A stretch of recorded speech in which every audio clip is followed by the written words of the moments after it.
ನವರಾತ್ರಿ ಹಬ್ಬ ನಾಡಿನಲ್ಲಿ ವಿಜೃಂಭಣೆಯಿಂದ ನಡೆಯುತ್ತಿದ್ದು ಇಂದು ಆಯುಧ ಪೂಜೆ ಸಂಭ್ರಮದಿಂದ ಆಚರಿಸಲಾಗುತ್ತಿದೆ. ಮಹಾನವಮಿಗೆ ನಾಳೆ ವಿಜಯದಶಮಿ ಆಚರಣೆಯೊಂದಿಗೆ ತೆರೆ ಬೀಳಲಿದೆ.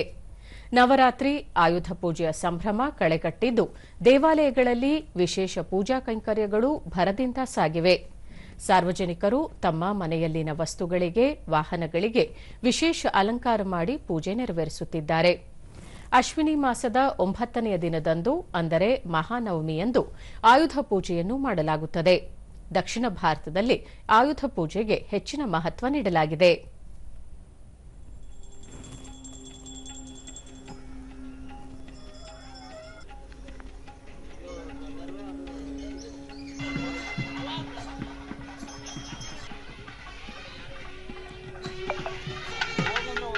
ಮೈಸೂರು ಅರಮನೆಯಲ್ಲಿ ಸಾಂಪ್ರದಾಯಿಕ ಆಯುಧ ಪೂಜೆ ನೆರವೇರಿತು.